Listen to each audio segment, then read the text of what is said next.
Shalom, selamat pagi Bapak, Ibu, Saudara. Terima kasih telah bergabung bersama kami dalam Renungan Harian Jemaat GKJ Bandung. Bersama kita akan mendengarkan firman Tuhan dan merenungkannya. Selamat pagi saudara-saudaraku yang dikasihi Tuhan. Kita berjumpa lagi dalam Renungan Harian pagi ini, Rabu 17 Desember 2025.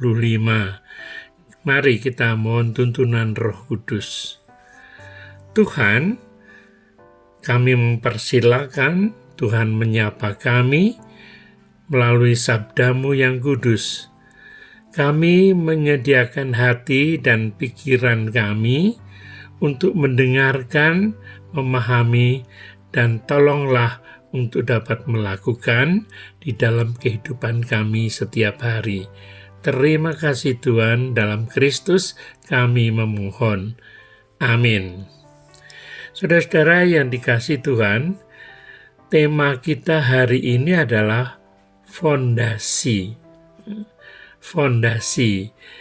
Kami dasarkan pada firman Tuhan yang menjadi bacaan kita adalah 1 Korintus pasal 3 ayat 10 sampai 17. Saya akan membacakan ayat 10 dan 11 yang demikian. Sesuai dengan kasih karunia Allah yang dianugerahkan kepadaku, aku sebagai seorang ahli bangunan yang cakap telah meletakkan dasar dan orang lain membangun terus di atasnya. Tetapi tiap-tiap orang harus memperhatikan bagaimana ia harus membangun di atasnya, karena tidak ada seorang pun yang dapat meletakkan dasar lain daripada dasar yang telah diletakkan, yaitu Yesus Kristus. Saudara-saudara yang dikasihi Tuhan, ada kisah seorang reporter mengadakan liputan ke sebuah lokasi bangunan, konstruksi membangun satu gedung. Ia bertanya kepada 3 pekerja yang ada di situ, demikian, apa yang sedang Anda kerjakan? Nah, apa yang Anda sedang kerjakan? Pekerja yang pertama menjawab, saya sedang mencari makan. Pekerja kedua menjawab, saya sedang membangun tembok untuk sebuah rumah. Pekerja yang ketiga menjawab, saya sedang membangun gedung gereja, tempat orang nanti bersama-sama berbakti, berdoa, memuji, dan menyembah Tuhan.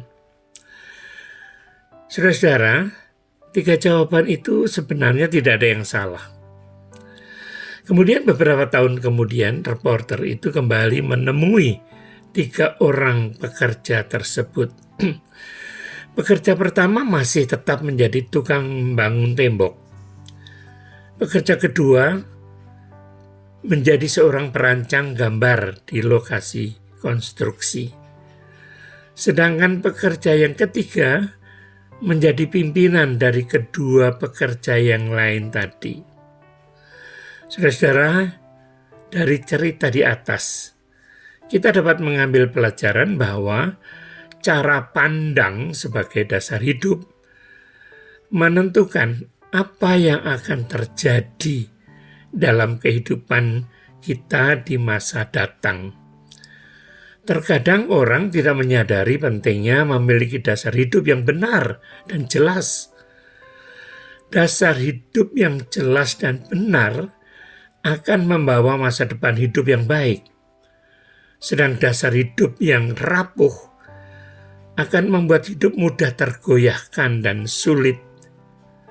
Saudaraku, Rasul Paulus memberi peringatan kepada jemaat di Korintus agar menjadikan Tuhan Yesus sebagai dasar kehidupannya.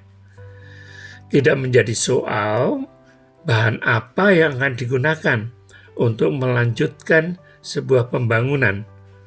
Apakah itu emas, perak, batu permata, atau kayu, rumput, atau jerami? Ya, karena nanti Tuhan sendiri yang akan mengujinya.